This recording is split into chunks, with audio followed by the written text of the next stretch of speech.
Góðan daginn, ég heiti Þórey Sigurbjörnsdóttir og ætla að renna í gegnum ferðauppgjörskerfið með ykkur. Ferðauppgjörið er orðið séreining, var áður inn í starfsmannakerfinu og ég ætla að fara yfir nýjungar sem hafa verið gerðar í því.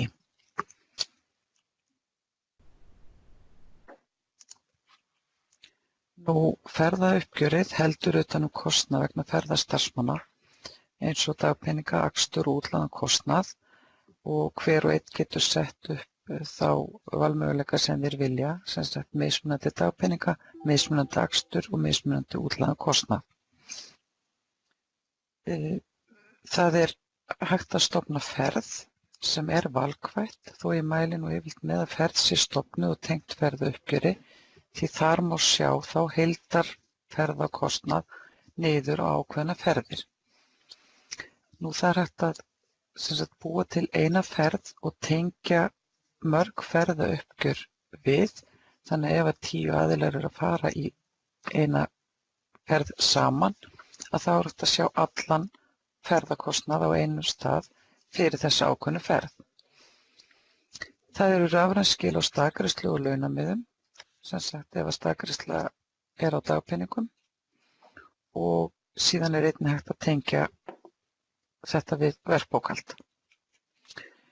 Við vinnum hér út frá lánadrottnum og vinnum með innkaupareikninga. Það eru sérnúmeraraðir í ferðauppgjöri. Það er ekki hægt að loka ferðauppgjör nema það sé búið að bóka innkaupareikninga á móti og síðan ef að það eru fleiri en 2 innkaupareikningar á ferðauppgjöri að þá er hægt að nota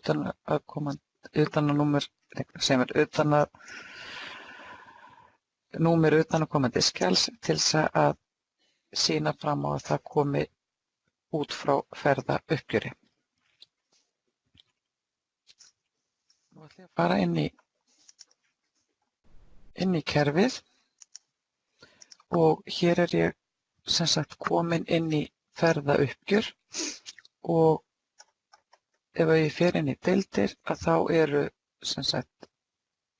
sér hnappur hér sem heitir Væs ferðauppgjör og þá opnast þessi hér listi. Ég ætla að byrja á því að fara aðeins inn í ferðauppgjörsgrunninn. Þar eru settar númeraraðir upp. Það er líka hakað hér í skylda ferðauppgjöri ef að á að nota ferð sem er hægt að sleppa, en ég ætla að vera með sýnidæmi á eftir þar sem að ég er með ferð í ferðauppgjöri. Síðan er hér líka hak sjálfvirk bókun innkaupareikninga. Það þýðir að leið og ég er búin að gera greiðslu inn á ferðauppgjör og það myndast innkaupareikningur, þá bókast hann sjálfkrafa. Og ég tel að það sé til þæginda að það sé þannig, en ég ætla ekki að hafa það akkurat í sýnikennslunum minni hér á eftir. Hér er sjálfgefið tölvupóstfang frá aðila fyrir ferðauppgjör. Það þýðir að ég sendi póst ef að ég er að vinna verkið, þá kemur póstur frá mér til viðkomandi lánadrottis að hann fái þessa greiðslu greidda. Síðan er hér staðgreiðsluprósenta sett og tryggingagjald og ógreiddu lyklarnir hér og gjaldfærslu lyklarnir hérna hægra megin. Hér er reikningur annars ferðakostnaður. Það er til þess að tengja aðra reikninga við ferðauppgjörinn og síðan er svona einföld samþykkt hér og ég sem notandi er sjálfgefinn samþykkjandi og svo er annars samþykkjandi sem gæti samþykkt fyrir mig.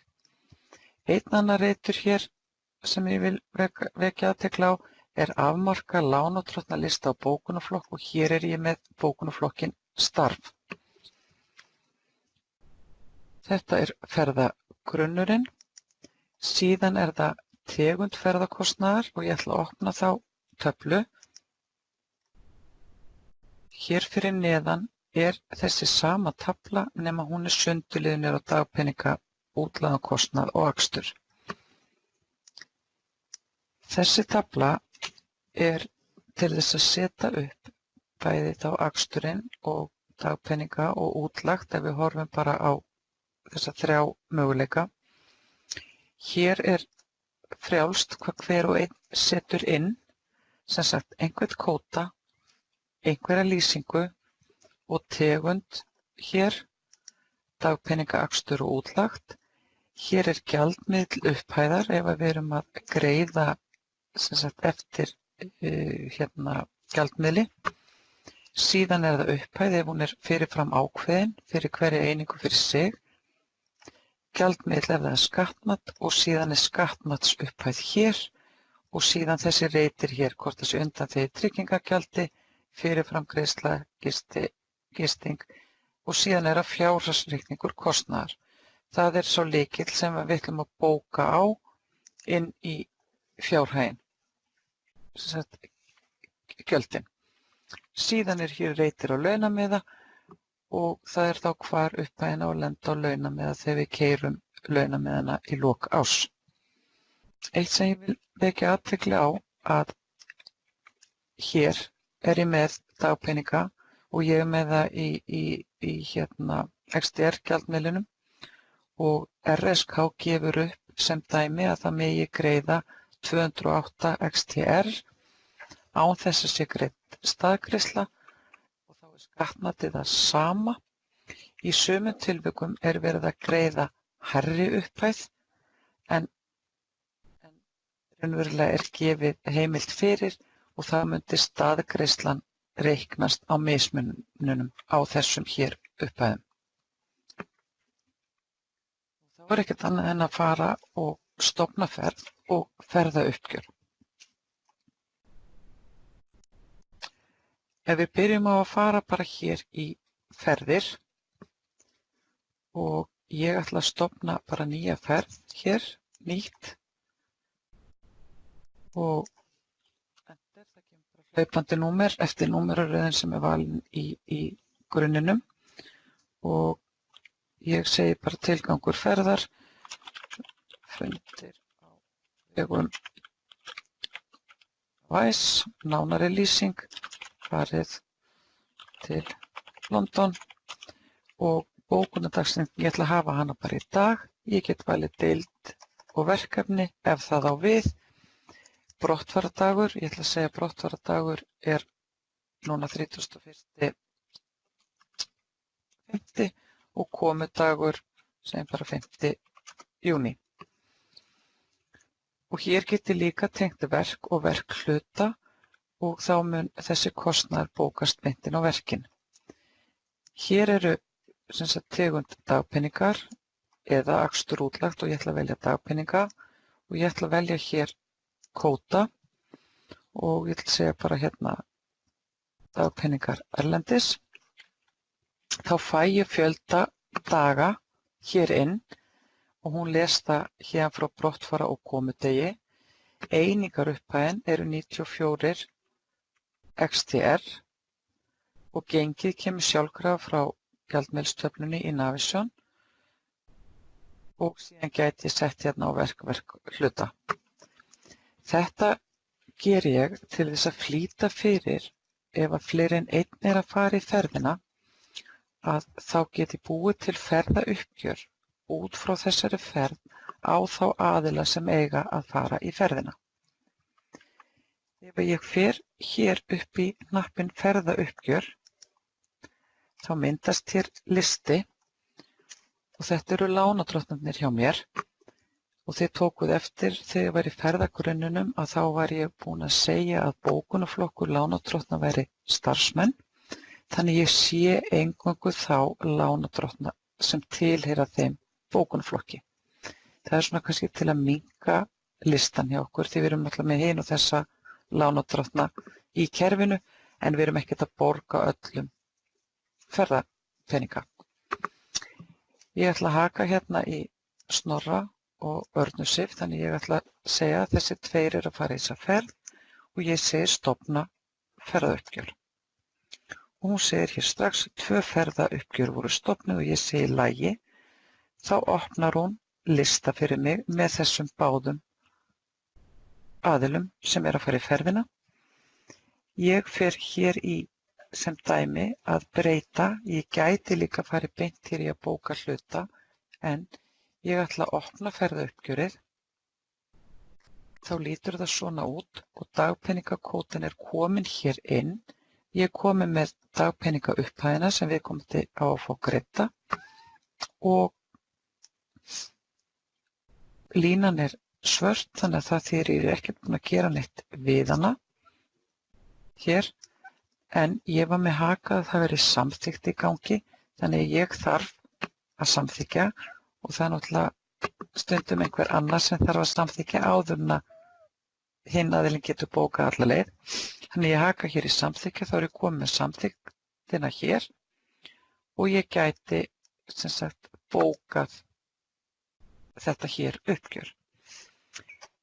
Það eru tveir hérna bóka hluta og bóka ferðauppgjör. Þeir gera svo sem það sama, þeir bóka þær línur sem eru komnar inn í ferðauppgjörið og síðan raunverulega loka ég því og eftir.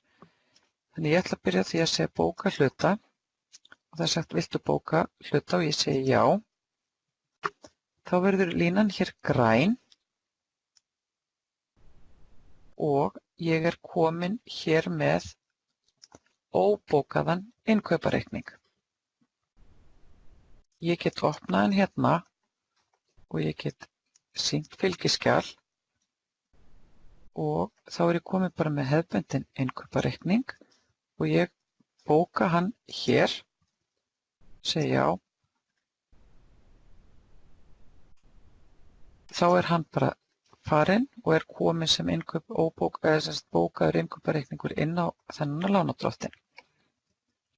Þá er eiginlega þetta hér ferðauppgjör. Ef enginn kemur með annan kostnað á raunverulega þessa ferð, að þá er þetta ferðauppgjör bara tilbúið til að loka. Viltu loka og ég segi bara já. Þá er þessi hér eftir og eftir að ganga frá þessum aðila líka og kannski ætla ég að sýna ykkur hér að leið og ég bóka ferðauppgjörið og ég er að vísa með mitt netfang akkurat inni hérna á honum Snorra, þá hefði hann fengið svona póst. Hann er að fara á þennan fund og nánari lýsingar hér og hann á von á greiðslu upp á 81.000 rúmar. Og það þýðir að það þarf að vera netfang á lánardrottnunum sem við ætlum að vinna með í ferðauppgjörinu. Nú hérna á ég eftir að bóka Örnusif og ég ætla að fara í það ferðauppgjör líka og ég ætla að bóka hluta. Já, þetta glemdi ég að samþykja þannig ég þarf að samþykja það. Bóka hluta og ég segi já. Aftur er hér óbókaður innkaupareikningur og ég ætla að bóka það hér líka. Segjum síðan að Arnarsif komi eftir á og með útlagðan kostnað þá get ég haft ferðauppgjörið opið raunverulega þangað til hún kemur tilbaka og ég get bætt þeim kostnaði sem á við ferðauppgjörið. Það er líka hægt að búa til nýtt ferðauppgjör og tengja það ferðinni. Og ég segi hér útlagður kostnaður, bara travelkost hér og ég segi að hún sé bara með 85.000 hér sem hún bætir við bara í íslenskum krónum, eða áttu að vera 85 í íslenskum krónum og þá sé ég að hér er einn bókaður innkaupareikningur og hér er óbókuð lína og þá ætla ég bara að bóka næsta hluta. Þá er ég komið með annan óbókaðan innkaupareikning. Ég opna hann og ég bara bóka hann.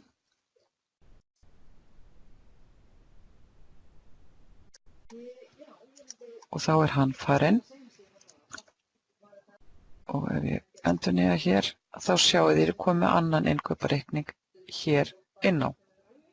Ef við aðeins skoðum Örnu Sif hér sem lánardrottinn og ég fer í Ctrl F7 og skoða færslurnar, að þá er ég komin með hér þessar tvær færslur sem tilheyrir þessari ferð og hérna kemur í númer utan að koma til skjals, sem sagt, ferðauppgjörsnúmerið. Hérna þegar ég gerði fyrst þessa línu og síðan þessa línu. Þannig að það tengist hér inn á.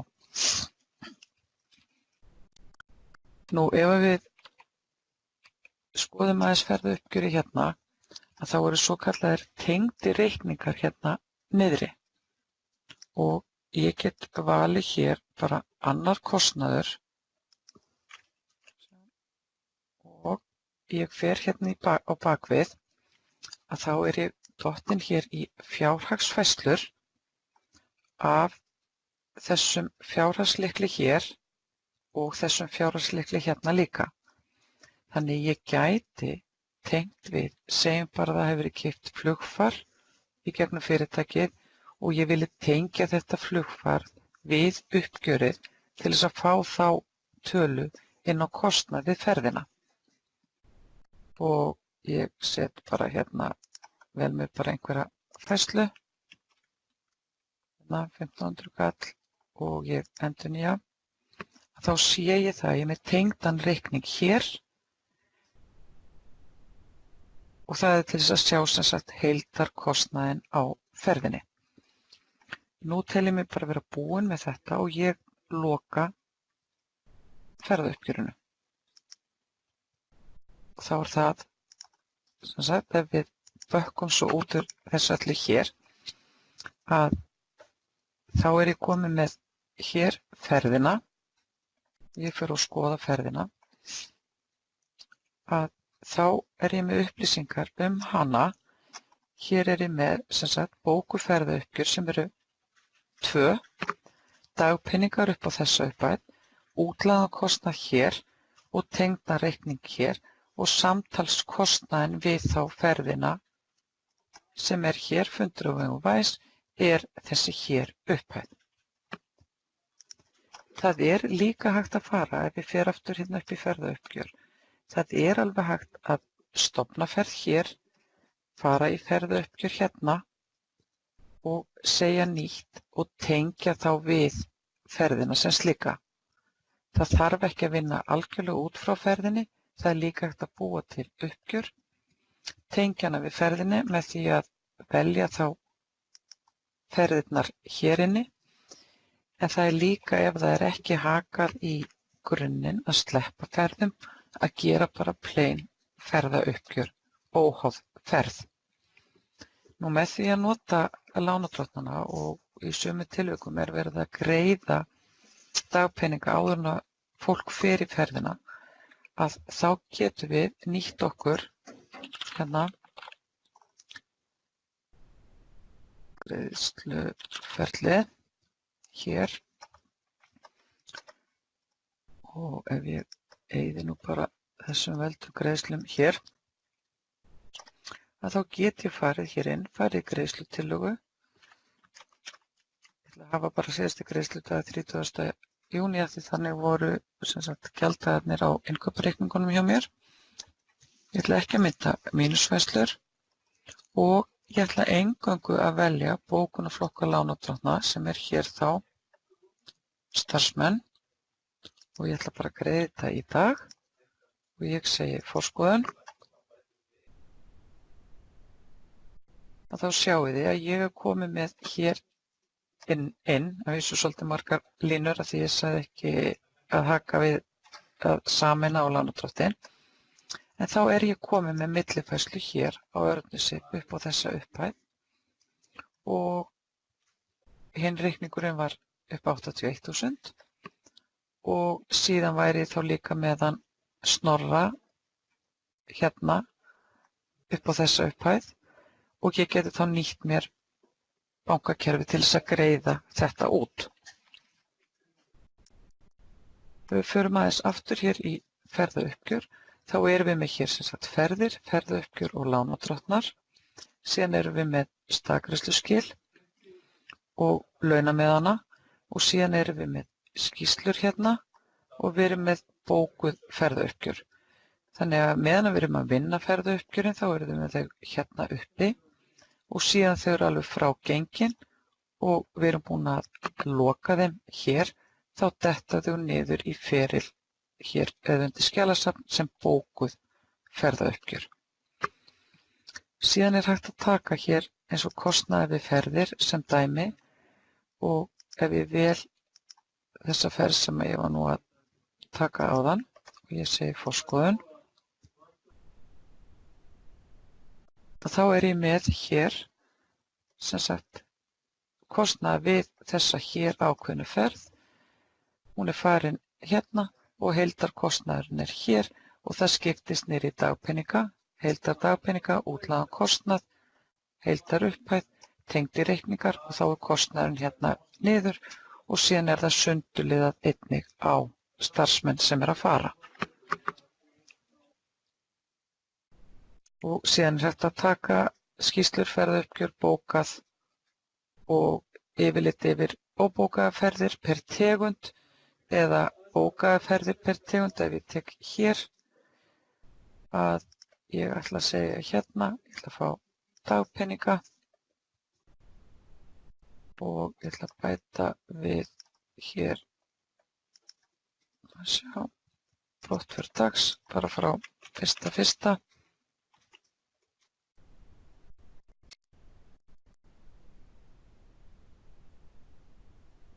Þá er ég komið með tegundina dagpeninga fyrir ferðir sem hafa verið frá 1.1. og þá er ég með dagpeningana hérna niður. Hægt að taka líka út fyrir útlagðan kostnað eða akstur. Nú ef við aðeins svona förum yfir þá er það ferðauppgjörsgrunnurinn hér, númeraraðir. Og þegar ég var að tengja reikninga þá get ég valið hvaða fjárhagslykla ég ætla að skoða í tengdum reikningum og ég get sett á hérinn. Nú skylda í ferðauppgjöri er val sem ég er með hér. Sjálfur bókun innkaupareikninga er hér og þá bókast reikningarnir beint leið og ég bóka hluta eða bóka ferðauppgjörið og síðan eru hér ógreiddu-lyklarnir ef staðgreiðslu er að ræða og tryggingagjald. Hér er samþykktin, hér er síðan veflykillinn fyrir rafrænu samskiptin, launameð og staðgreiðslu, póstfang til RSK er hér og hér er póstfang fyrir þann sem er að senda upplýsingar greiðslurnar.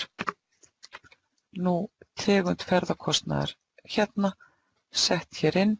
Stundum mæli ég með því að fara inn á RSK og sjá það eru 4 eða 5 hópar sem RSK er að greiða mismunandi upphæð fyrir og það er hægt þá að setja það hér eftir því og ég sé þetta er allt bara val hvað hver og einn hefur hér í þessum upplýsingum.